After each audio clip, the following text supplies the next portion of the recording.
ఈశ్వరో గురురాత్మేతి మూర్తిభేద విభాగిని వ్యోమవద్వ్యాప్తదేహాయ దక్షిణామూర్తయే నమః. వసుదేవసుతం దేవం కంసచానూరమర్దనం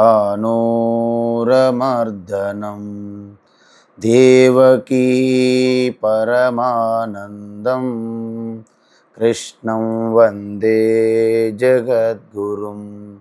కృష్ణం వందే జగద్గురుం. ఓం శాంతి మంత్రం. ఓం భద్రం కర్ణేభిః శృణుయామ దేవాః.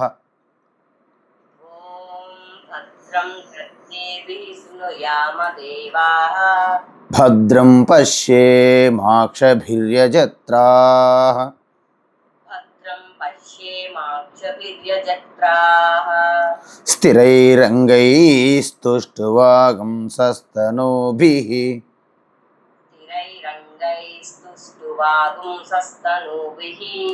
వ్యసేమ దేవహితం యదాయుః. స్వస్తి న ఇంద్రో వృద్ధశ్రవాః.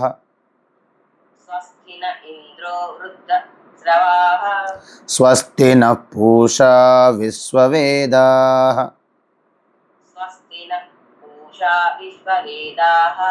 స్వస్తి నస్తార్క్ష్యో అరిష్టనేమిః.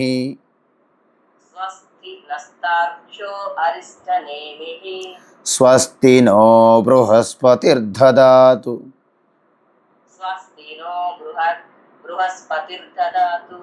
ఓం శాంతి శాంతి శాంతి.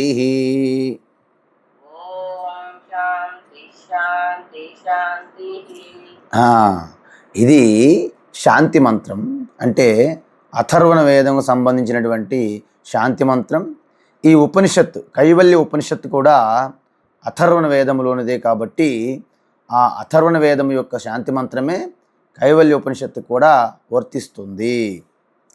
అయితే నిన్న మనం చూసాం ఈ యొక్క ఉపనిషత్ ఇవి అందరికీ ఏ విధంగా అందుబాటులోకి వస్తున్నాయి. అవకాశం మనలో ఉపనిషత్తు వినాలన్నా అధ్యయనం చేయాలన్నా ఈ అవకాశం ఎంతమందికి ఏ విధంగా వస్తుంది అంటే అంత సులభం కాదండి. దుర్లభం త్రయమేవ ఏతత్ దేవానుగ్రహహేతుకం మనుష్యత్వం ముముక్షుత్వం మహాపురుష సంశ్రయః అని చెప్పారు. అందువలన 3 దుర్లభాలు మన జీవితంలో. ఏంటి ఆ మూడు కూడా ఏ విధంగా మనకు కలుగుతాయంటే అనేక పుణ్యాలు దాన ధర్మాలు ధర్మం వలన వాటి వలన కలిగినటువంటి పుణ్యము సుకృతం వలన ఈ 3 కలిగే అవకాశం ఉన్నాయి తప్ప సాధారణంగా ఈ 3 అవకాశం రావు ప్రతి జీవికి. ఏంటి ఆ 3? మొట్టమొదటిది మనుష్యత్వం. అంటే మానవ జన్మ పొందడమే కాకుండా ఆ మానవత్వం కలిగి ఉండాలి. మాయమైపోతున్నరమ్మా మనిషన్నవాడు, ఓ మచ్చుకైనా లేడు చూడు మానవత్వం ఉన్నవారు. అంటే ఈ సమాజంలో మానవత్వం వదిలేస్తున్నారు. ఎందుకు? స్వార్థపూరితమైనటువంటి కోరికలు తన హృదయంలో నింపుకొని వాటిని సాధించాలి పొందాలని ఒక ఆకాంక్షతో అడ్డుదారులు తొక్కుతూ అన్యాయం అధర్మ మార్గాలు తొక్కడం వలన మానవత్వం ఇంకెక్కడ ఉంది? మనిషిగా ఉంటాడు, 2 కాళ్ళు జంతువుగా ప్రవర్తిస్తారు తప్ప మానవత్వం లేదు. కాబట్టి మానవత్వం కలిగి ఉండడం అనేది అత్యంత దుర్లభమైనటువంటి అవకాశం. రెండోది ఏంటంటే ముముక్షుత్వం.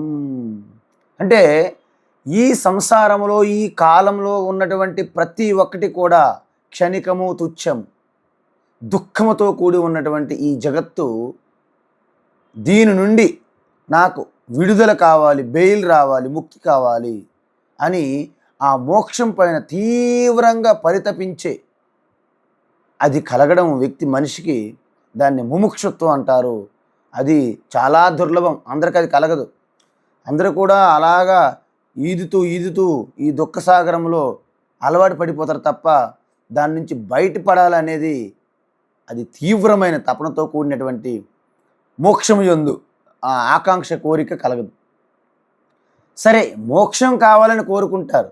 దానికి మరి ఏ విధంగా మోక్షం మీకు అనుభూతికి వస్తుంది? మీలో అజ్ఞానం పోయి జ్ఞానం కావాలి. జ్ఞానం ఎలా వస్తుంది? పూజలు చేస్తూ వస్తుందా? ఈశ్వరుడు మీకు ఏమైనా జ్ఞానము ఆశీర్వాదం ఇవ్వగలడా? ఈశ్వరుడు కానీ ఎవ్వరూ ఇవ్వలేరు. మరి ఏం చేయాలి? దానికి గురువు శాస్త్రం కావాలి. కాబట్టి మహాపురుష సంశ్రయ. సో మూడోది ఈ మహాపురుష సంశ్రయం అనేది కావాలి.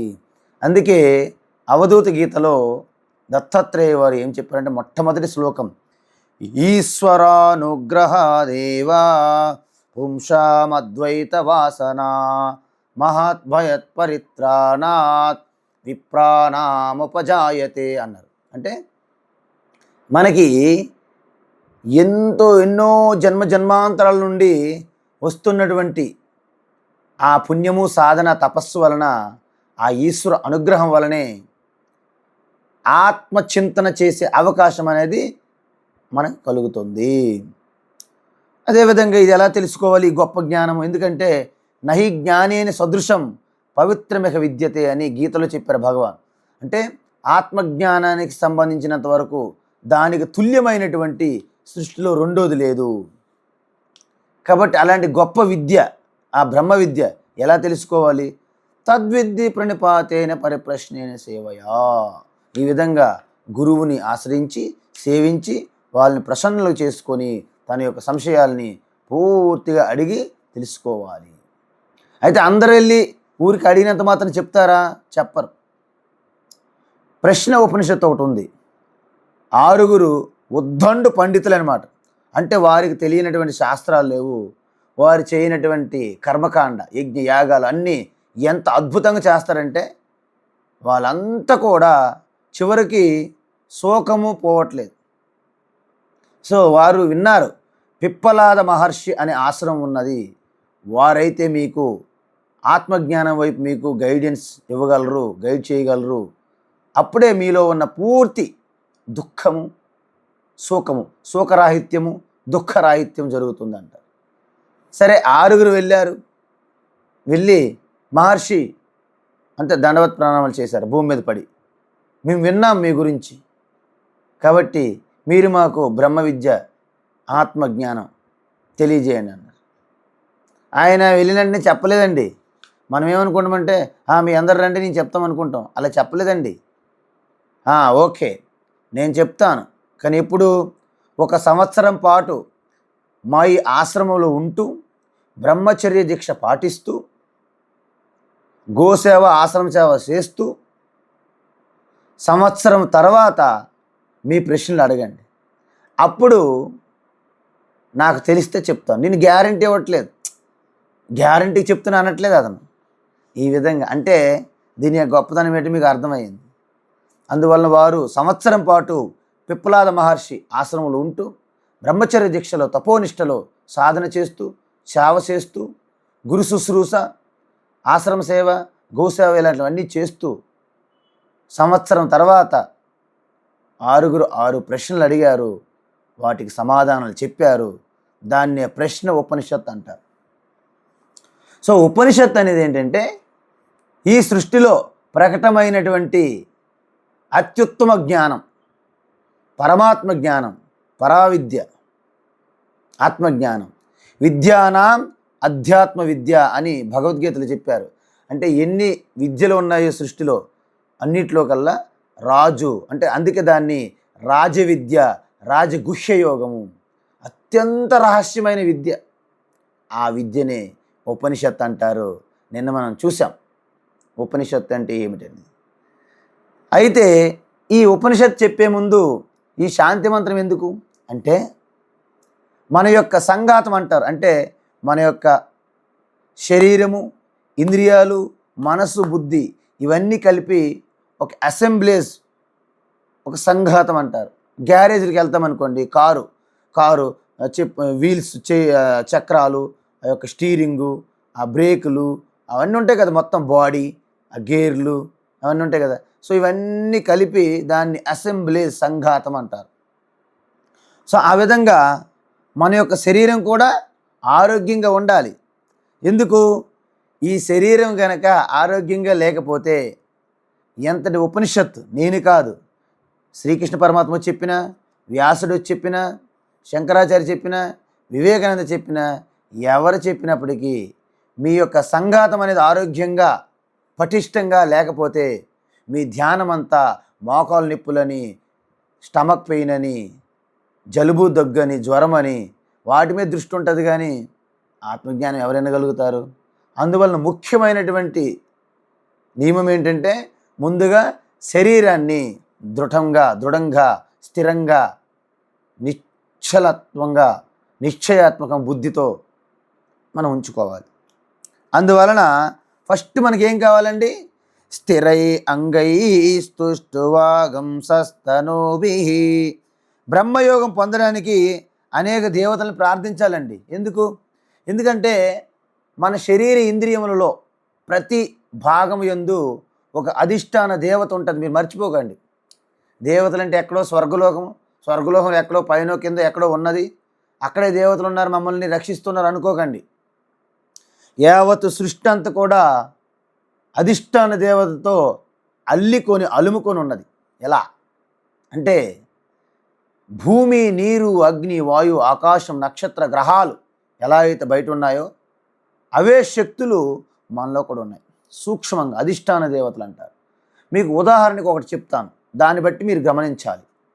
నేత్రం తీసుకున్నారనుకోండి, మన నేత్రం, మన కన్ను చూడడానికి అంత శక్తి ఉండదు కన్నుకి. దాన్ని గోలకము అంటారు, అంటే మాంసం నేత్రం బయటికి కనిపించేది.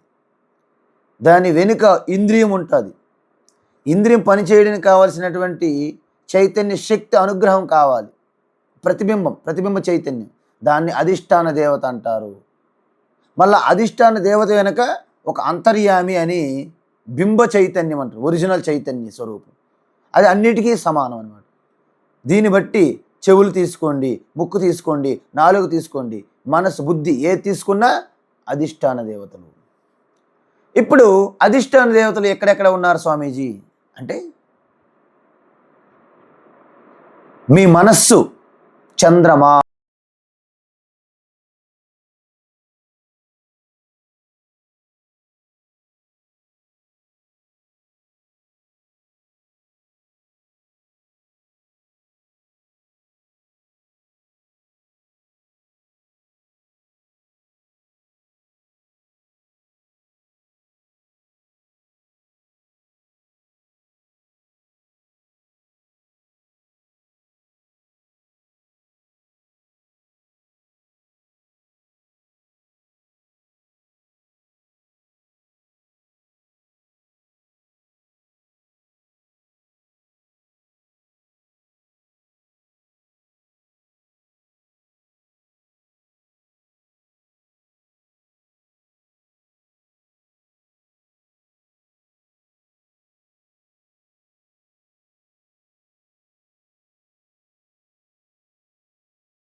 రెండో చెవుల వైపు విడిచిపెట్టకూడదు. అదేవిధంగా ఒక చెవులతో వింటూ గాబర కొంతమందికి, ఎంత తొందరగా చెప్పేద్దామా, లేకపోతే నేను మర్చిపోతాను చెప్పడానికి. చూసారా, వింటారు కొంతమంది. దేనికోసం వింటారంటే ఇతరులకు చెప్పడానికి తప్ప తన కోసం కాదన్నట్లుగా. అంటే విన్నది నోటి నుండి వచ్చేస్తుంది, ఇంకొకటి విన్నది ఈ చెవుల నుండి వస్తుంది. అత్యంత అధములు ఎవరంటే వింటున్నప్పుడు తన తలపై నుండి వెళ్ళిపోద్ది అనమాట, కనీసం చెవుల్లో కూడా వెళ్ళదు కొంతమందికి. మరి ఉత్తములు ఎవరు? చెవులతో విన్న తర్వాత నీ హృదయస్థములో నిష్ఠగా, చింతనతో, స్మరణతో ఎవరైతే ఉంచుకోగలుగుతారో వారు ఉత్తములు. మరి అలా జరగాలంటే భద్రం కర్ణేభి శృణుయామ దేవాహ. భద్రం, అద్భుతమైనటువంటి ఆస్పీసియస్ అయినటువంటి ఇంద్రియాలు పటిష్టంగా ఉండాలి. అవి ఎప్పుడు కూడా మంగళకరమైనటువంటి ఈ యొక్క తత్వము, జ్ఞానము వినేటట్లుగా సిద్ధంగా ఉండాలి. అంటే ఒక చెవితో విని ఇంకో చెవితో విడిచిపెట్టకూడదు. చెప్పాను కదా, ఇది మోక్షాన్ని ఇచ్చే శాస్త్రం కాబట్టి ఇంద్రియాలకు అధిష్టాన దేవతలను ప్రార్థిస్తున్నాం. ఏంటి చెప్పాం కదా, ఆదిత్య చక్షువు, దిగ్దేవతలు చెవులుకి, ఇవన్నిటికీ ప్రార్థిస్తున్నాం. దానివల్ల మనకేంటి, భద్రం కర్ణేభిః అంటే మనకు పూర్తిగా పవిత్రం చేసి మనకి అజ్ఞాన అంధకారం నుండి మోక్షాన్ని ఇచ్చే ఈ బ్రహ్మతత్వాన్ని వినేటట్లుగా ఎటువంటి ఇబ్బంది పడకుండా స్థిరంగా ఉంటూ ఈ చెవులు, ఈ యొక్క నేత్రములు వింటూ చూసునుగాక. అదేవిధంగా భద్రం పశ్యేమ అక్షభి యజత్రాహ. ఇక్కడ యజత్రాహ అంటే అన్ని దేవతలే. మళ్ళీ ఏంటి, పశ్యేమ అంటే చూడడానికి, మంగళ రూపాన్ని చూడాలి. అంటే బ్రహ్మ స్వరూప తత్వానికి నిజానికి ఇంద్రియ అగోచరం, కానీ బ్రహ్మ గురించి చెప్పి ఆచార్యమే దృష్టి నిలపాలి. సుమా, మీ అందరికీ డౌటు, స్వామీజీ ఈ బ్రహ్మ విద్య అంటే ఇంద్రియాలకు అతీతం, మనసు బుద్ధికి అతీతం కాబట్టి మరి దాన్ని నేను ఎలా వినాలి, ఎలా చూడాలి అంటే, మీరు నిజంగా ఈ బ్రహ్మ విద్య అనేది ఒక ఇండికేటర్ ద్వారా గురువు మీకు చూపిస్తారు. ఎలా? ఒక షైన్ బోర్డు. మనం ఎక్కడికైనా ప్రయాణించామనుకోండి, మార్గ మధ్యంలో ఒక రోడ్డు ఉంటుంది అనమాట. రోడ్డు పక్కన ఒక బోర్డు పెడతారు. యారో పెట్టి మిర్యాలగూడ ఇంకా 95 కిలోమీటర్లు ఉందంటారు. సరే, అక్కడ రోడ్డు జంక్షన్ చూపెట్టాడు కాబట్టి అక్కడ దిగి మళ్ళీ వేరే వాహనం పట్టుకోవాలి మనం. అలా కాకుండా ఆ షైన్ బోర్డు దగ్గర దిగి అక్కడ అలా రోజంతా కూర్చోననుకోండి, మీరు మిర్యాలగూడ వెళ్తారా? వెళ్ళరు. కాబట్టి ఇక్కడేమంటున్నారంటే, మనము ఆత్మస్వరూపతత్వాన్ని నేత్రములు చూడలేవు. ఎందుకు? నేత్రములు పనిచేయాలంటే ఆ ఆత్మ చైతన్య యొక్క అనుగ్రహం కావాలి. కాబట్టి బల్బు ప్రకాశంతో ఎప్పుడు కరెంటుని చూడలేదు, ఫ్యాన్ యొక్క గాలితో కరెంట్ తెలుసుకోలేదు. కానీ ఆ కరెంటు యొక్క అనుగ్రహం వలన బల్బు వెలుగుతుంది, ఫ్యాన్ తిరుగుతుంది. అదేవిధంగా నేత్రములతో ఆత్మ చైతన్యాన్ని చూడలేవు, చెవులతో వినలేవు, కానీ ఆత్మ చైతన్య యొక్క అనుగ్రహంతో నేత్రములు పనిచేస్తాయి, చెవులు పనిచేస్తాయి. సో ఆ విధంగా ఇక్కడ చెప్పే ఆచార్య గురువు యందు ఆ యొక్క చెవులు పెట్టి దృష్టి పెట్టాలి, అవే చూడాలి, అదే వినాలి, వేరేదేవి పెట్టుకోకూడదు అని అర్థం. అందువలన మనం ఒక బ్రహ్మ విద్య చెప్తుంటాం, కానీ మనము ఏం చేస్తుంటాము, ఇంటి దగ్గర అనేక ఆలోచనలు వస్తాయి. అవన్నీ ఆలోచనలు చేస్తే మీకు ఇది వర్కౌట్ అవ్వదు. అందువలన ఇక్కడ ఏమంటున్నారు అంటే, మనకి ఎన్నో సాధనలు ఉన్నాయి. మన వాళ్ళు చెప్తారు, అదేంటంటే మీరు ఒక్కలే చెప్తారా, ఎంతమంది గురువులు ఉన్నారు కదా, ఎన్నో రకాల సాధనలు ఉన్నాయి కదా, మేము తీర్థయాత్రలకు వెళ్తే, మేము ఆశ్రమాలు దర్శిస్తే, మేము దేవాలయాలు దర్శిస్తాము, మేము యజ్ఞాలు చేస్తాము, మేము రాజశ్యామల యాగం చేస్తాము, సత్యనారాయణ వ్రతం చేస్తాము, అనేక చేస్తాం, కాబట్టి మాకు మోక్షం రాదా? రాదు అంటున్నారు. ఎందుకు రాదు అంటే, ఇవన్నీ కూడా మీకు అంతకన్నా శుద్ధి కావడానికి చేయాల్సిందే. అవి చేయకూడదు కాదు, చెయ్యాలి. కానీ వాటి తర్వాత స్టెప్ చేయాలి. ఎందుకంటే, ఏమండి మేము మార్కెట్కి వెళ్ళాం కదా, కూరగాయలు తెచ్చాం కదా, కూరగాయలు వండాం కదా, అన్నం వండాం కదా, అయినా ఆకలి తీరదా? తీరదు అంటున్నారు పెద్దలు. ఎందుకు? వండితే తినాలి కదా, కిచెన్లో అన్నీ ఉన్నాయి కదా, అయినా ఆకలి తీరకపోవడం ఏంటని ప్రశ్నిస్తుంది ఒక అమ్మ. అమ్మా నన్ను క్షమించాలి, మీకు ఆకలి ఎప్పటికీ తీరదు. ఎందుకు? కిచెన్లో ఉంటే ఆకలి అనేది తీరుతుందండి, తినాలి కదా.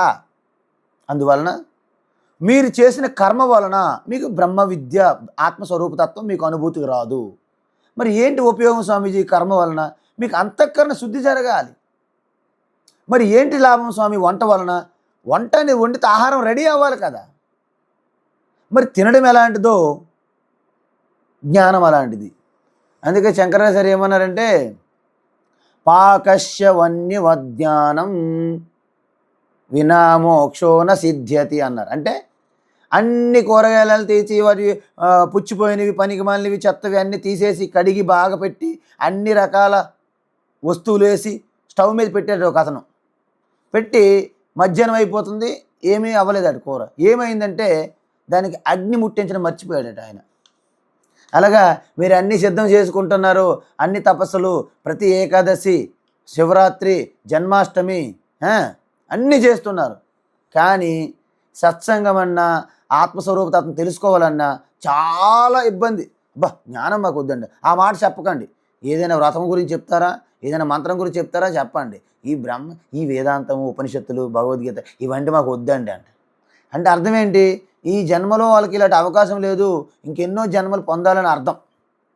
కాబట్టి ఇక్కడ జ్ఞానాదేవతు కైవల్యము అన్నారు. అంటే కేవలము మీ ఆత్మస్వరూపం యొక్క జ్ఞానం ద్వారా మాత్రమే కైవల్యం, మోక్షం తప్ప వేరే మార్గం లేదు. ఏమన్నారు? నాణ్య పంత విద్యతే అయనాయ, వేరే మార్గం లేదు. అయితే ఒక దేవాలయంకి వెళ్ళాలనుకోండి, మీరు అనేక రూట్లలో, ఒకరు వైజాగ్లో ఉన్నారనుకోండి, వాళ్ళు వేరే మార్గంలో వస్తారు. నేను హైదరాబాద్లో ఉన్నాను అనుకోండి, నేను వేరే మార్గంలో వస్తాను. ఇంకొకరు నెల్లూరులో ఉన్నారు, వారు వేరే రూట్లో వస్తారు. అందరం కూడా విజయవాడ అమ్మవారు కనకదుర్గమ్మ తల్లి అక్కడికి వెళ్తాం. కానీ మీరు ఎన్ని దారుల్లో వచ్చినా అమ్మవారు దేవాలయం దగ్గరికి మాత్రమే వెళ్తారు. గర్భగృహంలోకి వెళ్ళాలంటే ఎన్ని ద్వారాలు ఉంటాయి? ఒక్కటే. అదే జ్ఞానం. సో ఈ విధంగా మనకు అపమృత్యు బాధ పొందకుండా చెయ్యి. అపమృత్యు అంటే ఏంటండి? అంటే అకస్మాత్తుగా ఏమైపోకూడదు, పొందకుండా. అంటే నా యొక్క ఈ శరీరము పూర్ణ ఆయుష్ ఎంత? శతమానం భవతి అంటారు. శతమానం అంటే 100 సంవత్సరాలు. శతాయు భవ అంటే, శతాయు భవ అంటే ఈ 100 సంవత్సరాలు నీ యొక్క జీవితం వచ్చిందనుకోండి, దాంట్లో అర్ధాంతంగా ఏవి పూర్తి చేయకుండా, కర్తవ్యం నిర్వర్తించకుండా నీ జన్మ అసంపూర్ణంగా మిగిలిపోతుంది. అలాంటి ఆకస్మిక హఠాన్ మరణాల నుండి, బారి నుండి నన్ను తప్పించుగాక. ఎవరు తప్పిస్తారండి? ఎవరు తప్పిస్తారు? ఆ దేవతలే. అందుకే మనం ఏమంటున్నాము? స్వస్తిన పూషా విశ్వవేదా, స్వస్తిన ఇంద్రో వృద్ధస్రవా అంటున్నాం. స్వస్తిన ఇంద్ర వృద్ధస్రవా. మీకు వృద్ధస్రవుడు అంటేనే ఇంద్రుడికి వృద్ధస్రవా అంటారు. మీకు అర్థమైందా? అంటే దేవతలందరికీ రాజు అండి, దేవలోకానికి అధిపతి, పాలకుడు, రాజు, ప్రభువు, దేవలోక ఇంద్ర అంటారు. కాబట్టి స్వస్తి నహ అంటే మాకు స్వస్తి కలిగించు ఓ ఇంద్ర, నువ్వు వృద్ధశ్రవుడువు, అత్యంత తేజోవంతుడు, బలవంతుడువు, ఐశ్వర్యవంతుడువు, సకల అద్భుతమైన అష్ట ఐశ్వర్యం కలిగినటువంటి ఓ ఇంద్ర. ఆయన దగ్గర అన్నీ ఉంటాయండి. ఐరావతం ఉంటుంది, కామధేనువు, కల్పతరువు అన్నీ ఆయన దగ్గర ఉంటాయి. అప్సరస్సులు, సగాన గంధర్వులు, ఆయన భోగభాగ్యాలకి అంతులేదు. కాబట్టి ఆయన అంత గొప్ప రాజు ఇంద్రుడు. కాబట్టి ఓ ఇంద్ర, మాకు మేలు చేకూర్చు. స్వస్తి అంటే మేలు చేకూర్చడం, మేలు. స్వస్తిన పూష విశ్వవేదాహ. పూషన్ అంటే సూర్యదేవత. సో మన పోషణకర్త ఎవరండి? సూర్యుడే కదా. ఒకవేళ సూర్యుడి కనుక ఉదయించలేదనుకోండి, సపోజ్ మన భారతదేశం నుంచి ఒక 6 నెలల పాటు సెలవు తీసుకున్నాడు. ఏంటండి, ఇన్ని సంవత్సరాల నుండి నేను ఉదయిస్తున్నాను కదా, నాకు కనీసం సెలవు వద్దా? మరి మాకు సంక్రాంతి హాలిడేస్ వద్దా? మాకు సమ్మర్ హాలిడేస్ వద్దా? మేము కూడా తీసుకుంటాం సెలవులని. సూర్యుడు కాస్త సెలవు తీసుకుంటాం అనుకోండి, మనం ఏమవుతాం తెలుసా మీకు? ఈ భూమండలం అంతా డెడ్ ప్లానెట్ అయిపోతుంది, డెడ్, చనిపోతుంది. కాబట్టి మనల్ని అందరినీ పోషించే దేవత ఎవరు? అందుకే సూర్యుడు సాక్షాత్ ప్రత్యక్ష దైవం. ఆ సూర్యుని వదిలేసి మనం లేనిపోయినవన్నీ తిరుగుతున్నాం, ప్రదక్షిణలు చేస్తున్నాం. అందుకే సూర్యుడు సాక్షాత్ ప్రత్యక్ష దైవం కదండి. సూర్యుడు లేకపోతే ఎక్కడ సృష్టి ఉన్నది చెప్పండి? ఏ ప్రాణి ఉంటుంది చెప్పండి? కాబట్టి ఆ పూషణకి మనము ప్రార్థిస్తున్నాము. ఆయనే కదా సకల చెట్లు, ఆకులు, అలములు, ఆ యొక్క ఆహారం ఇచ్చే ధాన్యాల్లో ఆ యొక్క హరిత విప్లవం అంటారు కదండి, దాని నుంచి కిరణజన్య సంయోగక్రియ వలన చెట్లలో ఆహారం ఉత్పత్తి అవుతుంది. కాబట్టి ఈ విధమైనటువంటి సూర్యుడు, చంద్రుడు మనకి వృక్షాలు, వనస్పతులు, ఔషధాలు ఇవన్నీ వస్తున్నాయి. కాబట్టి ఓ సూర్య భగవాన్, సర్వజ్ఞుడైనటువంటి నీకు. ఎందుకు విశ్వవేద అంటాడు? ఎందుకంటే లోకమంతా దర్శించి చూస్తున్న వారు ఎవరు? సూర్యుడు. నువ్వేది ఎవరి దగ్గర తప్పించుకోవచ్చు, సూర్యుడి దగ్గర తప్పించుకోలేవు, ఆయన దృష్టిలో పడుతుంది అనమాట. కాబట్టి విశ్వవేద అంటే సర్వజ్ఞుడైనటువంటి సూర్య భగవాన్, మాకు జ్ఞానోదయం కలిగించడానికి సహకరించు. అందుకే సూర్యుడికి మనం ముందుగా ప్రార్థిస్తాం. గాయత్రి మంత్రం అంటే ఎవరు అనుకున్నారు? గాయత్రి మాత కాదు, సవిత అంటే సవిత్రు అంటే సూర్య భగవానే.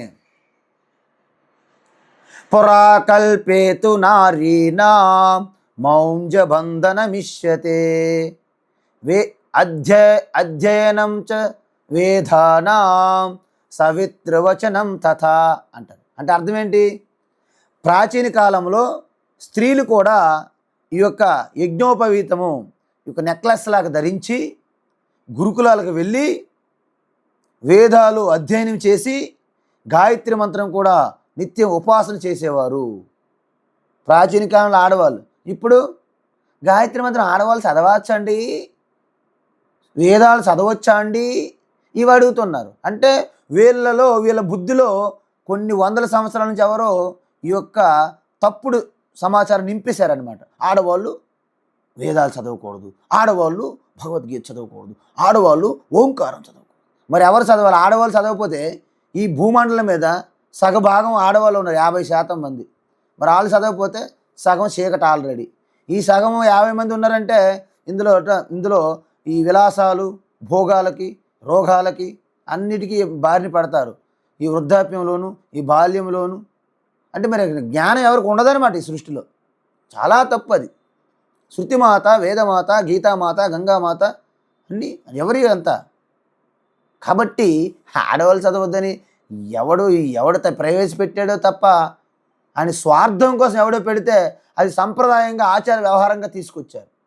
దానికి కొన్ని నియమాలు ఉంటాయి. కర్మకాండ విషయంలో నేను చెప్పాను, దానికి అన్ని నియమాలు పాటించాలి.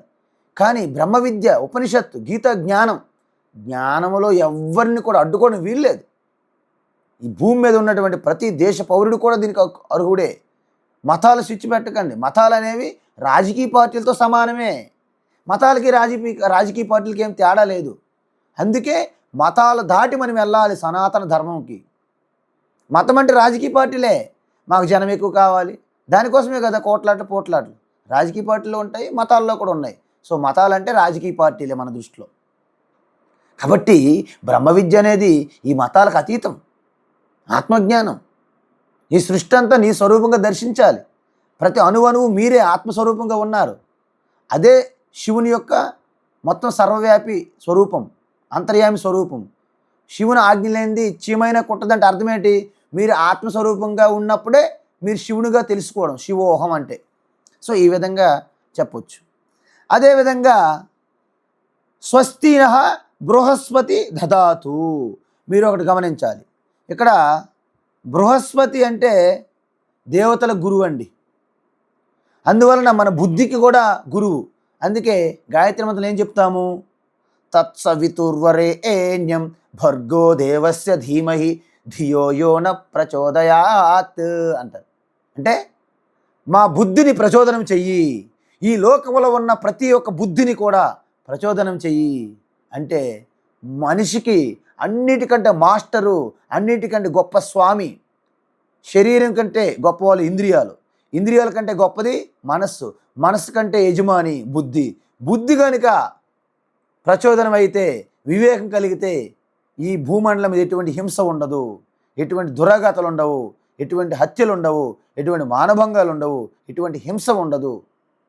బుద్ధి కనుక వివేకంతో నిండినప్పుడు ఎటువంటి భయాలు ఉండవు, ఎటువంటి అభద్రత ఉండదు, ఎటువంటి కోరికలు ఉండవు.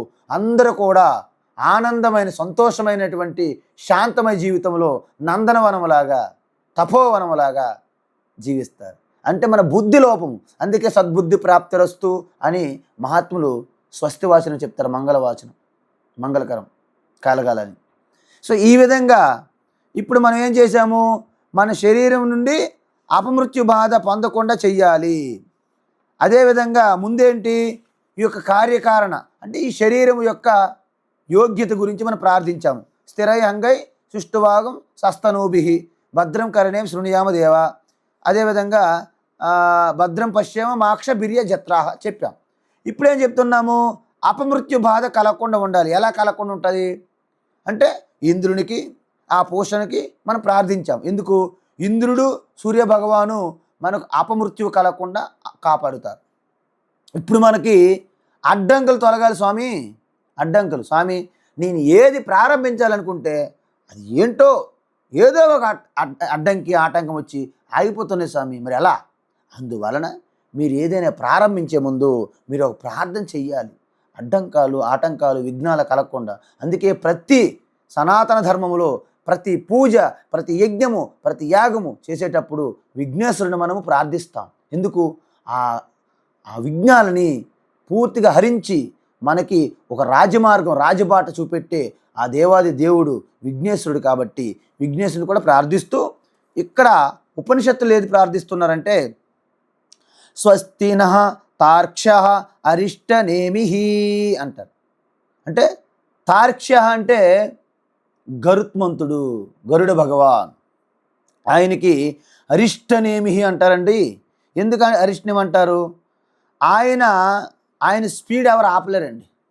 ఈ యొక్క గరుత్మంతుడు ఎంత స్పీడ్ అంటే అద్భుతమైన స్పీడ్ అనమాట. సో నా యొక్క ఆధ్యాత్మిక ప్రయాణము ఆపకుండా ఏ గరుడు భగవాన్ నువ్వు నన్ను ఆదుకో, రక్షించు. ఎందుకు? ఆయన సాక్షాత్తు భగవాన్ విష్ణుకి వాహనం అనమాట గరుత్మంతుడు.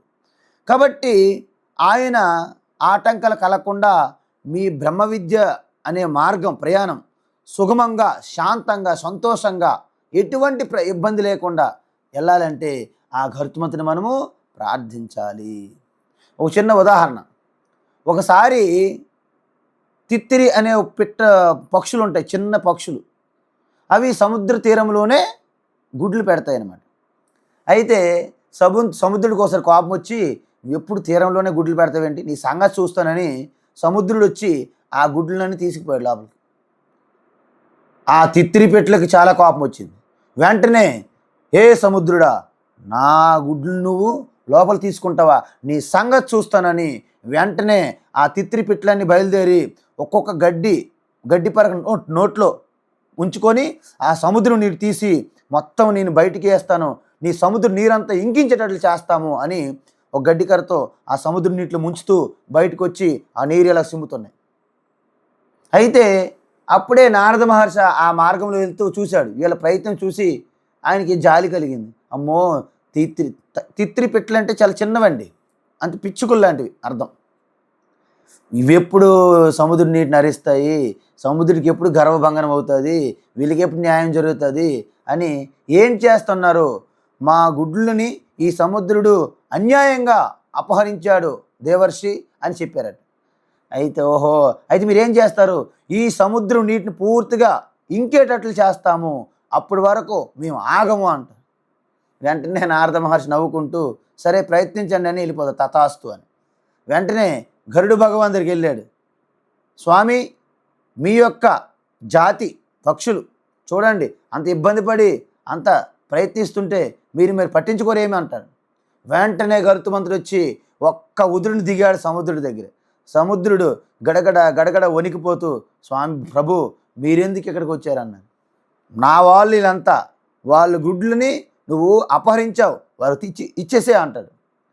అదే కాకుండా ఎప్పుడు కూడా నీ తీరములు ఎక్కడైనా సరే ఈ తిత్తిరి పిట్లు గుడ్లు పెడితే వాటిని నువ్వు ముంచడానికి ప్రయత్నించొద్దు అని గరుత్మంతుడు అంటాడు, గర్జిస్తాడు అనమాట సముద్రుడి పైన. సో అప్పటి నుండి ఇప్పటి వరకు ఆ తిత్తిరి పిట్ల యొక్క గుడ్లని సముద్రుడు ఎప్పుడు ముంచడని చెప్తారు కథ. అంటే అర్థం ఏంటి, గరుత్మంతుడు ఒక్కసారి కనుక మీకు అభయం ఇచ్చాడా, ఇక అయిపోయింది, పో మీ పని, మిమ్మల్ని ఎవ్వరూ అడ్డురారు. ఎందుకంటే ఆయన మామూలుగా విష్ణుమూర్తిని మోసుకొని తిప్పుతుంటాడు సకల లోకాలు. కాబట్టి ఈ విధంగా గరుత్మంతుని కూడా మనము ప్రార్థిస్తాము. తర్వాత చివరికి ఏమున్నది, 3 సార్లు ఓం శాంతి శాంతి శాంతి. మీరు అనొచ్చు, స్వామీజీ ఓం శాంతి అక్కయ్యలు అన్నయ్యలు ఉన్నారుగా, తిరుగుతున్నారు ఇప్పుడు మన సమాజంలో మొత్తం తిరుగుతున్నారు 2 బ్యాచ్ల్లాగా. ఏంటి అంటే వీళ్ళు నన్స్ లాగా, అంటే క్రిస్టియను సిస్టర్స్ పాస్టర్స్ లాగా డ్రెస్సులు వేసుకొని, వైట్ డ్రెస్సులు వేసుకొని కొంతమంది అన్నయ్యల బ్యాచ్ అక్కయ్యల బ్యాచ్ తిరుగుతున్నాయి కదా, ఓం శాంతి ఓం శాంతి. మనము ఫ్లైట్ ఎక్కేటప్పుడు good morning, good evening, thank you ఈ యొక్క నోటి దగ్గరే, ఈ ముఖంలోనే నవ్వు ఉంటుంది తప్ప లోపల నుంచి నవ్వు రాదు వాళ్ళకి, ఈ యొక్క ఎయిర్ హోస్టెస్. అలాగా కొంతమంది ఉన్నారు, కొన్ని అక్కయ్యల బ్యాచ్ అన్నయ్యల బ్యాచ్, వీళ్ళు కూడా ఓం శాంతి అంటారు. వీళ్ళ ఓం శాంతి వేరు, మనకి ఉపనిషత్తులు వేదంలో చెప్పినటువంటి 3 సార్లు శాంతి శాంతి శాంతి వేరు. ఎలా వేరు అంటే, ఓ పరమాత్మ నిర్గుణ నిరాకార సగుణ సాకార, అంటే ఎటువంటి ఆకారము లేని ప్రభువా, ఆకారాలన్నీ పరమాత్మవే, ఎటువంటి నామము లేని ఒకటి పరమాత్మ, ఈ నామములన్నీ నీ పేర్లే, అలాంటి గుణము లేని ఓ పరమాత్మ ఏ గుణమైన గుణం వెనకున్నది నీవే అని ప్రార్థిస్తూ, ఓంకారాన్ని ప్రార్థిస్తూ, ఓంకారం బిందు సంయుక్తం నిత్యం ధ్యాయంతి యోగినః కామదం మోక్షదం చైవ ఓంకారాయ నమో నమః. ఆ ఓంకార స్వరూపాన్ని ప్రార్థిస్తూ ఓం శాంతి, ఓం శాంతి, ఓం శాంతి. ఎందుకు 3 సార్లు అన్నారు ఋషులు అంటే, వేదములో ఎందుకు అన్నారంటే, మనకి 3 రకాల ఆటంకాలు కలుగుతాయంట ఏ యజ్ఞం చేసినా, ఏది చేసినప్పటికీ. ఏంటవి? అధి భౌతికం, అధి దైవికం, ఆధ్యాత్మికం అంటారు. అంటే ఏంటి? అది దైవికం అంటే ప్రకృతి వైపరీత్యాలండి, మనకు తెలియవు, అన్సీన్ అంటారు ఇంగ్లీష్లో. అంత అదృశ్యంగా కలుగుతుంటాయి. అప్పటికప్పుడు పిడుగులు పడడం, అప్పటికప్పుడు వర్షాలు, మెరుపులు, ఇవన్నీ జరగవచ్చు. భూకంపాలు, సునామీలు ఏవైనా కలగవచ్చు. అవి ప్రకృతి వైపరీత్యాలు, అవి మనం ఆపలేము. కాబట్టి వాటి మీద మనకి ఎటువంటి అధికారం లేదు. నిన్నే చెప్పాను, యావత్ సృష్టి అంతా కూడా ప్రకృతి మాత, సాక్షాత్ పార్వతి స్వరూపం శరీరంగా ఉన్నది ప్రకృతి. సో ప్రకృతికి అధిక శక్తి ఉంటుంది, ఏ వ్యక్తి ఆపలేడు. అన్లెస్ మీరు కూడా ప్రకృతితో కలిసిపోతే తప్ప మీరు ఆపడానికి వీలు కాదు. మీరు పార్వతి స్వరూపంలో కలిసిపోయారనుకోండి, దేన్ని ఆపగలరు మీరు? ఎందుకంటే మీరు ప్రకృతి వేరు కాదు, ఒకటైపోయారు కాబట్టి. అందువల్ల మనం ఒకటైపోవాలి ప్రకృతితో పాటు. అందుకే ప్రకృతి మనము నేను జయిస్తాను, ప్రకృతి నేను ఓడిస్తాను, ప్రకృతిని నేను నాశనం చేస్తాను, నేను చెట్లు కొట్టేస్తాను, ఇవన్నీ పిచ్చి, అన్యాయం, అధర్మం, అజ్ఞానం, మూర్ఖత్వం. కాబట్టి ప్రకృతికి అంత శక్తి, ప్రకృతి వైపరీత్యాలు మనం ఆపలేము. అందుకే పలాయన వైపు నుంచి తుఫాను వస్తుంది, పలాయన వైపు నుంచి వస్తుంది అంత ఆపొచ్చు కదా. పలాయన వైపు నుంచి వస్తుంది అంట, అక్కడేమో ఇండోనేషియా దాటి అటువైపు దక్షిణ తీరంలోకి వస్తుంది, ఆపడు, వస్తుందని చెబుతున్నాడు. అంటే అర్థం ఏంటి? ఆపడం ఎవరి వల్ల కాదని అర్థం. కాబట్టి ఇలాంటి ప్రకృతి వైపరీత్యాల నుంచి మా బ్రహ్మ విద్య యజ్ఞం అనేది ఆటంకంగా కలగకుండా, ఆగకుండా రక్షించండి ఓ దేవాదిదేవ మహాదేవ ప్రభు ఓంకార స్వరూపుడా అని ప్రార్థన. సరే, ప్రకృతి వైపరీత్యాల నుంచి ఆపారు. మరి మీ చుట్టూ ఉన్నటువంటి భౌతికంగా ఉన్నటువంటి ఈ యొక్క మేళాలు, తాళాలు, శబ్దాలు, ఈ మైకుల మీద ప్రాతకాల బ్రహ్మముహూర్తం లేని ఆడొక మైకి పెడతాడు ఒక మసీదు మీద, ఈడొక మైకి పెడతాడు చర్చి మీద, ఈడొక మైకి పెడతాడు టెంపుల్ దగ్గర. సో ఎవరిని ఆపగలం మనం? ఇంకొకడేమో పెళ్ళి, ఎర్లీ మార్నింగ్ పెళ్ళి, వాడేమో డ్యాన్స్లు వేస్తుంటాడు. ఇంకొకడేమో ఏదో ఒక పూజ, ఆయన మాయదారి మైసమ్మని అక్కడ ఒక డ్యాన్స్. ఇదంతా కూడా డిస్టర్బెన్స్. ఇంకా బ్రహ్మ విద్య మీరేం వింటారు? శ్రవణం చేస్తారు, ఏం సత్సంగం చేస్తారు చెప్పండి? కాబట్టి ఇలాంటి భౌతికమైనటువంటి చుట్టూ జనం, వాళ్ళేమో తిట్లు, ఎర్లీ మార్నింగు మా అపార్ట్మెంట్లో కొన్ని రోజులు కోట్లాడుకుంటారు కొంతమంది. అంటే ఇవన్నీ మన చుట్టూ ఉన్నటువంటి వారి దగ్గర నుంచి మాకు ఆటంకాలు, విఘ్నాలు కలగకుండా ప్రార్థన. ఇక ఆధ్యాత్మికం. ఈ ఆధ్యాత్మికం అంటే ఏంటండి? మన శరీరంలో లేక ఈరోజు అలారం పెట్టుకొని మరీ లేచా 5 గంటలకి. ఏదో స్వామీజీ కైవల్య ఉపనిషత్తు అన్నారు కదా, పోనీ ఏవైనా విడిచిపెట్టినా కైవల్య మోక్షానికి సంబంధించిన ఉపనిషత్తు వినకపోతే మన జన్మ వ్యర్థం, అవకాశం లేక వచ్చిందని అమ్మగారు అలారం పెట్టుకొని కూర్చున్న సమయానికి సరిగ్గా కూర్చున్నప్పటికీ ఈ యొక్క స్టమక్ పెయిన్, ఇంకెలా కూర్చుంటారండి? లేకపోతే చెవి నొప్పి, ఇంకెలా కూర్చుంటారండి? లేకపోతే పంటి నొప్పి, ఇంకెలా వింటారండి? లేకపోతే అప్పుడే ఫోను అమెరికా నుండి, స్వామి అమెరికా నుండి అంటే వాళ్ళ టైం వేరు, మన టైం వేరు. ఈ క్లాస్ లేకపోతే తర్వాత వింటాం, యూట్యూబ్లో ఎక్కడో చూసుకుంటాం, లేకపోతే పుస్తకం కొంటాం.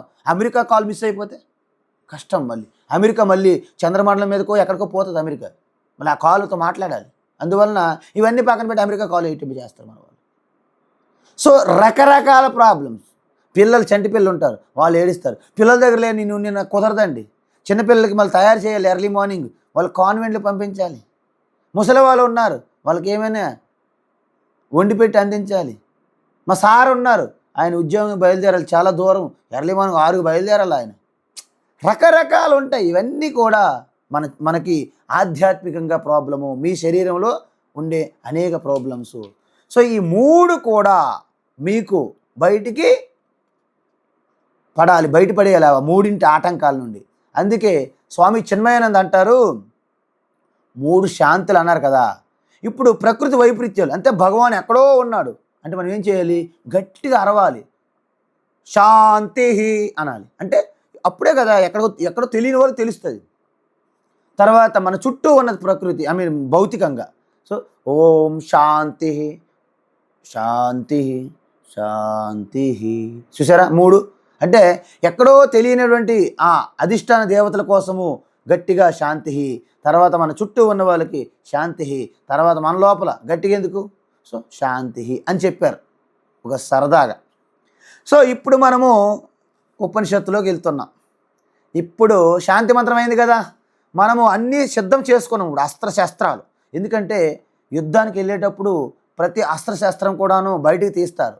అలాగా మనం కైవల్య ఉపనిషత్తు అధ్యయనం చేయడానికి మనము పూర్తిగా దేవతల ఆరాధన, దేవతలు ధ్యానించడము, వాళ్ళని ప్రార్థించడము అన్నీ జరిగాయి.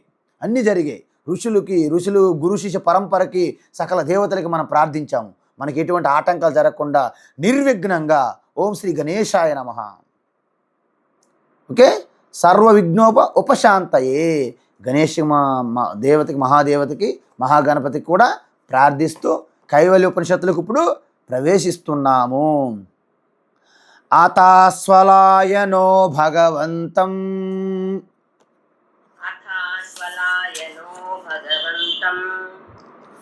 పరమేష్టినముపసమేత్యోవాచ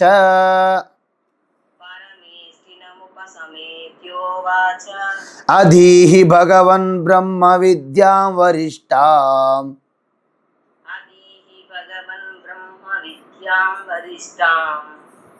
సదా సద్భిసేవ్యమానాం నిగూఢాం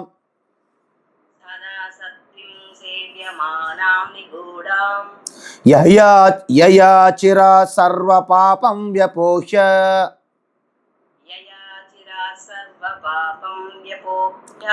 పరాత్పరం పురుషం యాతి విద్వాన్.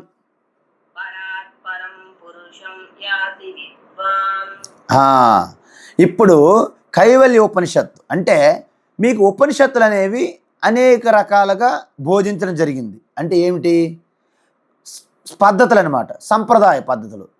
కొన్ని ఉపనిషత్తులు గురు శిష్యులు ప్రశ్న అడిగితే వారు సమాధానంగా చెప్పారు, ఆ విధంగా ఉపనిషత్తులు ప్రకటమయ్యాయి.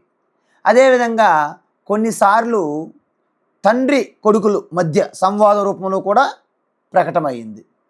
కొన్ని ఉపనిషత్తులు డైరెక్ట్గా ఈశ్వర వాగ్గా చెప్పడమే, మీకు డైరెక్ట్ పాఠం చెప్పడమే తప్ప క్వశ్చన్ అడగడము సమాధానం చెప్పడం ఉండదన్నమాట.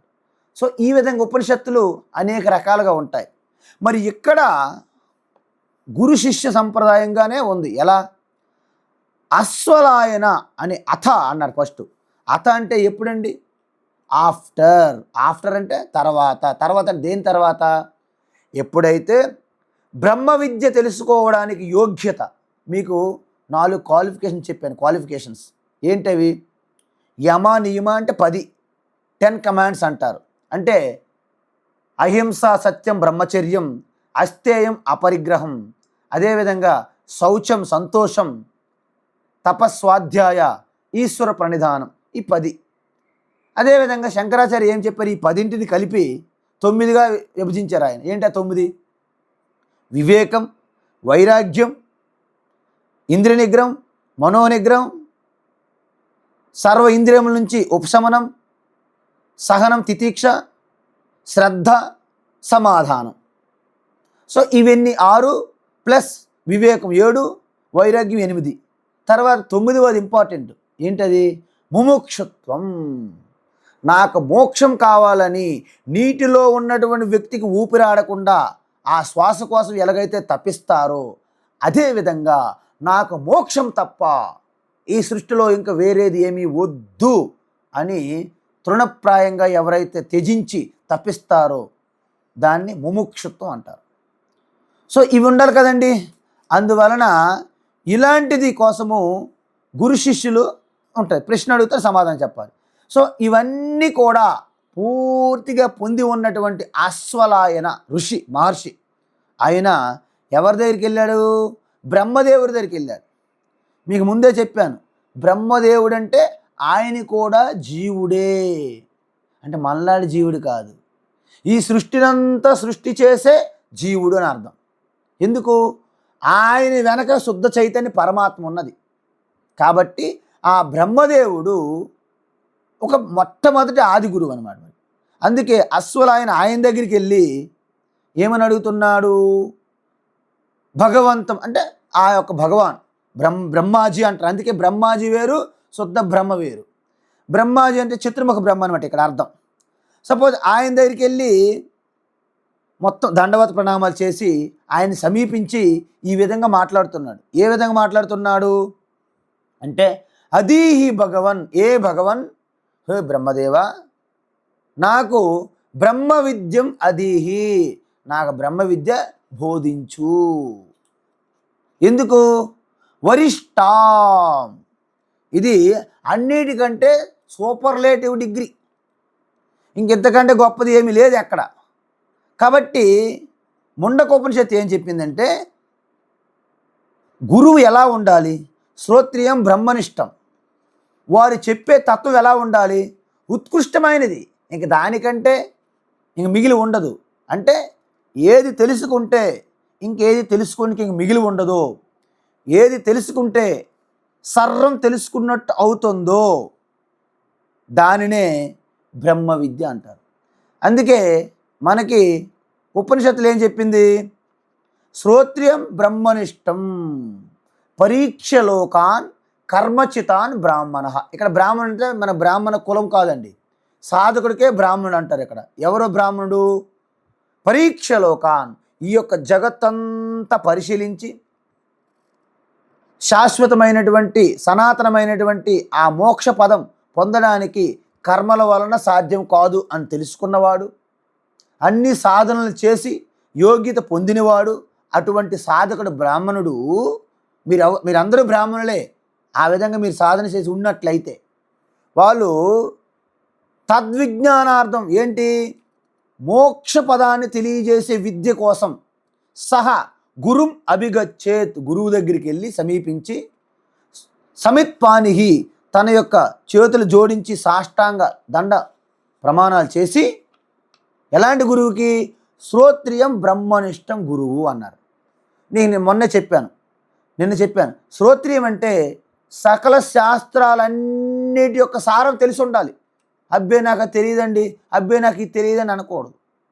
సర్వశాస్త్రాల యొక్క సారాన్ని గ్రహించి, ఎలాగైతే మధుమచ్చికలు ఎలాగైతే పుష్పాల నుండి సుగంధాలు ఎలాగైతే సేకరిస్తాయో ఆ విధంగా సర్వశాస్త్ర సారాన్ని గ్రహించి దాన్ని ఒక దగ్గర ప్రమాణంగా కొలబద్దగా పెట్టి తన ముందు అనుభవంలో తెచ్చుకొని ఆచరించి తర్వాత తన వద్దకి ఆశ్రయం పొందినటువంటి శిష్యులకి బోధించాలి. అలాంటి వారిని ఆచార్య అంటారు. అందుకే శంకరాచార్య అంటాం మనం. సో ఈ విధంగా శ్రోత్రియం బ్రహ్మనిష్ట గురువు దగ్గరికి వెళ్ళి సమిత్పానిహి అంటే తద్విద్ది ప్రణిపాతేన పరిప్రశ్నేన సేవయ అని గీతలో కూడా చూస్తాం. సో ఇప్పుడు ఈ విధంగా అశ్వలాయన అనే ఋషి ఋగ్మంత్రాలన్నీ ఆయన ద్వారా వచ్చాయండి. ఆయన చిన్నోడేం కాదు, చాలా గొప్ప వ్యక్తి. కానీ బ్రహ్మదేవుడి వద్దకు వెళ్ళాడు ఆయన. భగవంతం పరమేష్ఠినం, ఆయన చిన్నోడు కాదు, బ్రహ్మదేవుడు పరమేష్ఠి గురువు అనమాట. నా గురువు ఉన్నారు, మా గురువు పరమ గురువు, ఆయనకు గురువు ఉన్నాడు, ఆయన అంటే ఇంకా పరం గురువు పరమేష్ఠి గురువు అలా ఉంటారనమాట. అర్థం ఏంటి? నాకు గురువు ఉన్నారు, ఆయన గురువు ఉన్నారు, ఆయన గురువు ఉన్నారు. మరి ఇక్కడ బ్రహ్మాజీకి ఎవరు గురువు? డైరెక్ట్ శుద్ధ చైతన్య పరమ శుద్ధ బ్రహ్మ. కాబట్టి ఆయన సూపర్లేటివ్ గురువు అనమాట ఇక్కడ. కాబట్టి ఆయన వద్దకు వెళ్ళి, హే బ్రహ్మ, ఇక్కడ సగుణ బ్రహ్మ అనుకోవాలా నిర్గుణ బ్రహ్మ అనుకుంటారు మీరు? సగుణ బ్రహ్మే. ఎందుకు? చతుర్ముఖ బ్రహ్మ అని చెప్పాను నేను మీకు ముందే. అందువలన బ్రహ్మదేవానాం ప్రథమ సంబభూవ విశ్వస్య కర్త భువనస్య గోప్త అన్నారు. అంటే ఈ సృష్టికి మొట్టమొదటి వ్యక్తమైనటువంటి జీవి ఏదైతే ఉందో అది చతుర్ముఖ బ్రహ్మ. అంటే ఫస్ట్ ప్రాణి ఇన్ ద సృష్టిలో మొట్టమొదటి ప్రాణి ఎవరండి? చతుర్ముఖ బ్రహ్మ. తద్వారా అన్నీ వచ్చాయి అనమాట. ఆయన సృష్టికర్తగా మారారు. కాబట్టి ఆయనకి వెళ్ళి పరమేశ్వరం అంటారు. కాబట్టి ఆయనకి వెళ్ళి చేతులు జోడించి అథాతో బ్రహ్మ జిజ్ఞాస. ఫస్ట్ బ్రహ్మసూత్రాల్లో మొట్టమొదటి సూత్రం ఏంటి తెలుసా? అథాతో బ్రహ్మ జిజ్ఞాస. అథ అంటే ఈ యొక్క సాధన చతుష్టయం 4: వివేకం, వైరాగ్యము, సమాధి, షట్క సంపత్తి, ముముక్షత్వం. ఈ పొందిన తర్వాత యూ షుడ్ తప్పనిసరిగా బ్రహ్మ జిజ్ఞాస, బ్రహ్మతత్వం గురించి, ఆత్మతత్వం గురించి విచారణ చెయ్యాలి అని అర్థం. మొట్టమొదటి బ్రహ్మసూత్రం. సో అదేవిధంగా ఇక్కడ కూడా అథ ఇవన్నీ యోగ్యత పొందిన తర్వాత అశ్వలాయనుడు పరమేష్టి అయినటువంటి భగవత్ స్వరూపం, భగవాన్ సృష్టికర్త అయినటువంటి బ్రహ్మదేవుడి దగ్గరికి వెళ్ళి అడుగుతున్నాడు అనమాట. ఏమని? ఉవాచ అడుగుతున్నాడు. ఏమని? ఇంతకుముందు ముండకోపనిషత్తులు కూడా మీకు మీకు చెప్పలేదు, ఇదే ప్రారంభము. ఈ ఉపనిషత్తులన్నీ చెప్తాను, మీకు తెలుస్తుంది. అక్కడ ఒక ఋషి అదేవిధంగా గురువు దగ్గరికి వెళ్ళి ఏమడిగాడు? కస్మిన్ భగవో విజ్ఞాతే సర్వమిదం విజ్ఞాతం భవతి ఇది. హే భగవాన్, నేను ఏది తెలుసుకుంటే సృష్టిలో సర్వం తెలుసుకున్నట్టు అవుతుంది, అది నాకు చెప్పు అన్నాడు. మీరు ఎవరైనా అడుగుతారా? ఏ స్వామి దగ్గరికి వెళ్ళి, ఏ గురువు దగ్గరికి వెళ్ళి, స్వామి నేను ఏది తెలుసుకుంటే సర్వం తెలుసుకున్నట్టు అవుతుంది స్వామి అంటారా? అది ఒక్కటి అడగరు, మిగతావన్నీ అడుగుతారు. అదే విచిత్రం, అదే మాయ. మాయ పరిమోహిత, మాయ పరిమోహితాత్మ అంటారు. కాబట్టి ఈ విధంగా అశ్వలాయనుడు ఏమని అడిగారు? అదీహి భగవన్ బ్రహ్మ విద్య, నాకు బ్రహ్మ విద్యను బోధించండి అని ప్రార్థించాడు. భగవన్ అంటే మీకు చెప్పాను, గురువుని కూడా భగవాన్ అంటారు. ఎందుకంటే గురు బ్రహ్మ, గురు విష్ణు, గురు సాక్షాత్ మహేశ్వర పరబ్రహ్మ స్వరూపం కాబట్టి. అంటే గురువే బ్రహ్మ, గురువే విష్ణు, గురువే సాక్షాత్ పరబ్రహ్మ స్వరూపమైనటువంటి శివస్వరూపం కాబట్టి అందుకే గురువు కూడా భగవాన్ అని సంబోధిస్తారు. బ్రహ్మ విద్య, శిష్యుడు నాకు కైవల్యం కావాలి అనలేదండి. ఏమన్నాడు? తారకాసురుడిలాగా, హిరణ్యకశిపుడిలాగా, రావణాసురుడిలాగా నాకు మోక్షము కైవల్యం కావాలన్నాడా? అన్నారు. కానీ వాళ్ళకి ఇచ్చారా దేవుడు? ఇవ్వలేదు. ఎందుకు? ఈయనకి తెలుసు అశ్వలాయనుడికి, నాకు పరమేష్ఠి బ్రహ్మాజీ కైవల్యం ఇవ్వలేడు అని తెలుసు. కానీ ఏమి ఇవ్వగలడు? కైవల్యం నేను పొందడానికి కావలసిన జ్ఞానాన్ని ఉపదేశించగలడు అని అశ్వలాయనికి తెలుసు అనమాట. అందుకే మీరు ఏ మహాత్మ తారసపడితే ఈ అవకాశాన్ని విడిచిపెట్టకండి. స్వామీజీ లేకపోతే గురువు గారు మాకు డబ్బులు లేవు, మా బంగారం లేదు, మా వాళ్ళు ఇంట్లో బాగోలేదు, మా వాళ్ళు పెళ్లి కాలేదు, మా వాళ్ళు ఇల్లు కట్టలేదు, ఇవన్నీ ఉద్యోగం రాలేదు, ఉద్యోగం వచ్చిన ప్రమోషన్ రాలేదు, వ్యాపారం బాగా నడవట్లేదు అంట. ఇవి అడుగుతారు మీరు వెళ్ళి. నాకు ఒక్క కారు ఉంది, రెండో కారు లేదు, ఇవన్నీ అడుగుతారనమాట. లేకపోతే మా ఇంట్లో ముసలాళ్ళు ఉన్నారు, 95 సంవత్సరాలు ఇంకా చనిపోవట్లేదు, వాళ్ళు చనిపోయే మార్గం ఇవన్నీ అడుగుతుంటారు. ప్రతిదీ అడగడమే మన వాళ్ళు వెళ్ళి. అవి కాదు మీరు అడగాల్సింది. కైవల్యం కోసం కావలసిన కారణం ఏంటి? జ్ఞానం అడగాలి మీరు. సో బ్రహ్మ విద్యాం అన్నాడు. చూసారా, బ్రహ్మ విద్య చెప్పండి అన్నాడు, కానీ నాకు మోక్షం ఇవ్వండి గురువు గారు అనలేదు ఇక్కడ. కానీ మన దగ్గరికి వచ్చిన వాళ్ళందరూ గురువు గారు మా మోక్షం ఇవ్వండి అంటున్నారు. కానీ మోక్షానికి కావాల్సిన జ్ఞానం చెప్పమని అడగట్లేదు ఎవరు. మనకేమో లక్ష్మీదేవి వస్తుంది, నా డబ్బుగా వస్తుంది, భాగ్యలక్ష్మి వస్తుంది, మాకు భాగ్యం ఇచ్చేయండి అంటాను తప్ప బ్రహ్మ విద్య కావాలని అడగట్లేదు. సో ఈ విధంగా వాళ్ళు వేరే అడుగుతున్నారు తప్ప ఆయన దగ్గర నుంచి మనం ఏది పొందాలి, ఉత్తమమైనది ఏది, అది అడగట్లేదు మనం. సో ఈ విధంగా మీకు ఆయన బ్రహ్మ విద్య అడిగాడు. ఇంతకీ ఆ బ్రహ్మ విద్య ఏమిటండి అంటే అధ్యాత్మ విద్యానాం. అందుకే భగవాన్ శ్రీకృష్ణ ఏ విద్య లేకపోవడం వలన ఇంత గొప్ప వీరుడు, సురుడు, ధనుర్ధారి అయినటువంటి మహారథి అర్జునుడు కూలిపోయాడండి రథం మీద. కాబట్టి ఆయనకి ఏది లోపించింది? ఆయన డబ్బు లేదా, ఆయన ధనం లేదా, ఆయన శక్తి లేదా, ఆయన బలం లేదా? సర్వం ఉన్నాయి అర్జునుడి దగ్గర, అన్నీ ఉన్నాయి. అసలు దేవతలను మెప్పించాడు, ఇంద్రుడిని మెప్పించాడు, పరమశివుడిని మెప్పించాడు, పాశుపతాస్త్రం పొందాడు. ఆయన డ్యాన్సు, ఆయన నృత్యము, గానము, సకల విద్యలో అర్జునుడికి వచ్చు. వీరుడు, సూర్యుడు అనమాట. ఆ రోజుల్లో నెంబర్ 1 ఒలింపిక్ గేమ్స్లో అన్ని మెడల్స్ ఆయన అయినట్టు అంత గొప్పవాడు అర్జునుడు. ఈయన ఎందుకు కూలిపోయాడు? ఆత్మస్వరూప జ్ఞానం లేక. అందుకే శ్రీకృష్ణ పరమాత్మ ఏం చేశాడు? ఏదో మాయ చేసి ఆయన యుద్ధం చేయించగలడు శ్రీకృష్ణ పరమాత్మ. మీ అందరికీ తెలుసో లేదో, కానీ ఆయన జీవితం ఉద్ధరించబడదు, తద్వారా లోకం కూడా ఉద్ధరించబడదని ఆయన్ని ఆసరాగా చేసుకొని, నిమిత్తం చేసుకొని ఈ బ్రహ్మ విద్య ప్రారంభించారు శ్రీకృష్ణ పరమాత్మ. కాబట్టి ఈ బ్రహ్మ విద్య అనేది దానికి 2 లక్షణాలు చెప్పారు. ఏంటి? వరిష్ట అంటే అత్యంత శ్రేష్టమైనది. భగవద్గీతలు చెప్పారు, నహి జ్ఞానేన సదృశం పవిత్రమిహ విద్యతే. ఈ బ్రహ్మ విద్యకు తుల్యమైన పవిత్రమైనది సృష్టిలో వేరేది లేదు.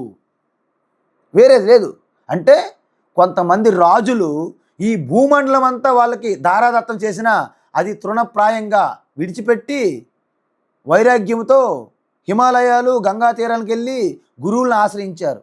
విశ్వామిత్రుడు, అదేవిధంగా భరతుడు మొత్తము తన రాజ్యాన్ని త్యజించి దీంట్లో ఏమీ లేదు అని మొత్తం తపస్సు చేసుకున్నాడు.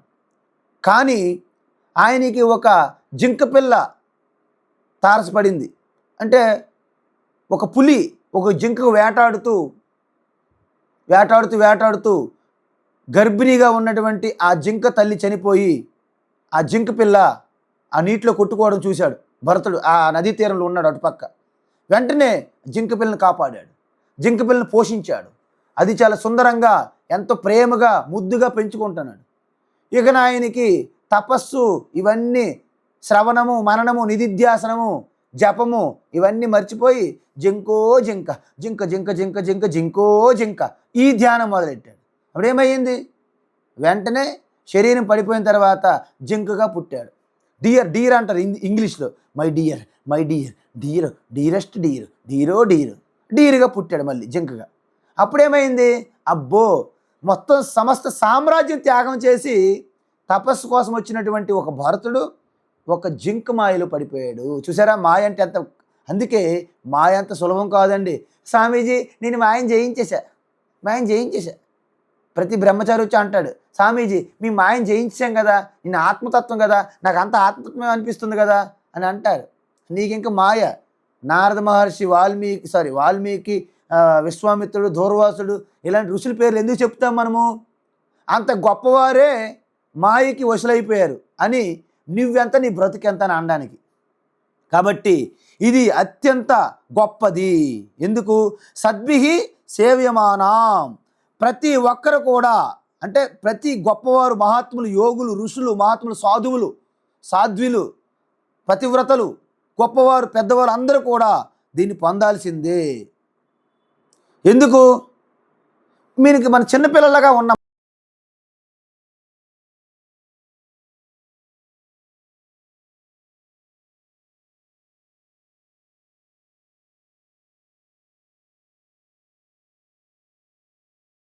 ఆ బిస్కెట్ ప్యాకెట్ నాకు ఇచ్చి నీకు 500 రూపాయలు నోట్ ఇస్తాను. ఎన్నో బిస్కెట్లు వస్తాయంటే ఆ పిల్లడు నమ్మడు. నాకు 5 రూపాయల నోట్ వద్దు, దేనికి పనికిరాదు ఇది అని బిస్కెట్ ప్యాకెట్టే కావాలంట. మనము కూడా బ్రహ్మ విద్య అనేది 1000 రూపాయల నోటు, 1000 రూపాయల నోట్లు ఉన్నాయో లేదో తెలియదు, 2000 నోట్లు ఉన్నాయి అనుకుంటాం. అది 2000 నోట్లు లాంటిది. మీరేమో ₹1 బిస్కెట్ ప్యాకెట్కి దానికోసం ఎగబాగుతున్నారు తప్ప ఈ యొక్క 2000 రూపాయల నోటు మాకు అక్కర్లేదంటున్నారనమాట. ఎందుకు? మన పరిపక్వత లేదు, మనకు వివేకం లేదు, మనకు జ్ఞానం లేదు. అందువలన ఈ పెద్దవాళ్ళందరూ గడ్డాలు మేషాలు పెట్టుకొని జడలు తిప్పుకొని కాషాయంబరలు ధరించి ఇటుపక్క కమండలము దండం పట్టుకొని త్రిదండం పట్టుకొని ఒళ్ళంతా నామాలు పెట్టుకొని చెలరేగిపోతారు, పేటరేగిపోతారు. కానీ నిజానికి జటిలో ముండి లుంచిత కేశ కాషాయాంబర బహుకృత వేష పశ్యన్నపి చ న పశ్యతి మూఢ ఉదర నిమిత్తం బహుకృత వేష భజ గోవిందం గోవిందం భజ మూఢమతే అన్నారు. కాబట్టి వీళ్ళు దర్శించరు. అందుకే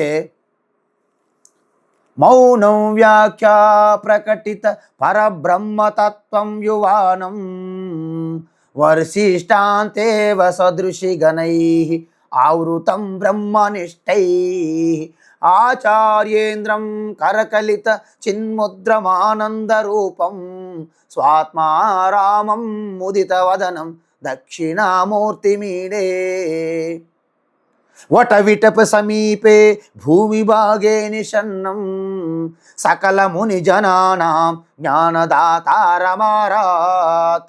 త్రిభువన గురుమీశం దక్షిణామూర్తి దేవం జనన మరణ దుఃఖచ్ఛేద దక్షం నమామి చిత్రం వటతరోర్మూలే వృద్ధా శిష్య గురుర్యువ గురోస్తు మౌనం వ్యాఖ్యానం శిష్యాస్తు చిన్న సంశయా.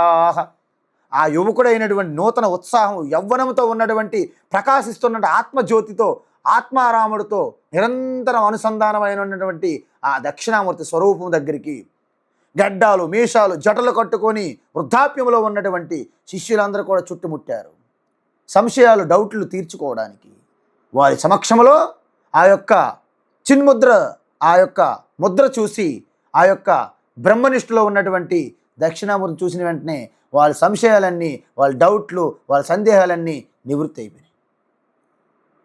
ఆ విధంగా ఆ బ్రహ్మదేవుడి దగ్గర అసలు ఈ విధంగా బ్రహ్మస్వరూప తత్వం గురించి అడుగుతున్నారు. అది ఎలాంటిది అంటే అత్యంత నిగూఢం. ఎందుకు? మన హృదయంలోనే ఉంది కానీ మనకు తెలియట్లేదు. పాల్లోనే వెన్న ఉంది కానీ వెన్న ఉందని తెలియదు కదా కొంతమందికి. ప్రాసెస్ చేయాలి. అందుకే ఇది అత్యంత నిగూఢం, రాజవిద్య రాజగుహ్యం అన్నాడు శ్రీకృష్ణ పరమాత్మ. అత్యంత సీక్రెట్. ప్రతి ఒక్కరు విన్నట్టుంటారు. ఎస్, అహం బ్రహ్మాస్మి. సినిమాలో కూడా అహం బ్రహ్మాస్మి. ఎవరో మనకి క్యారెక్టర్ వేస్తారు, బ్రహ్మానంద వీళ్ళందరూ ఒక చిన్న సాధువు క్యారెక్టర్ వేసుకొని అహం బ్రహ్మాస్మి. అందరూ బ్రహ్మాస్మే. ఏంటో బ్రహ్మో. కొంతమంది మేము బ్రహ్మకుమారులము, సనత్ కుమారులాగా.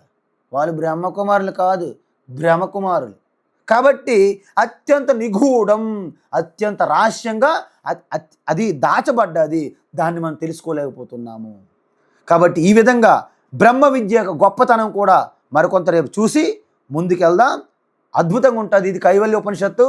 అంటే ఈ ఉపనిషత్తు విన్నాక ఇక మీలో అజ్ఞానం పోయి మానవ జన్మ యొక్క లక్ష్యం ఏంటి, సాఫల్యం ఏమిటి, ఏది పొందాలి, అది పొందకపోతే మానవ జన్మ వృధా అయిపోతుంది.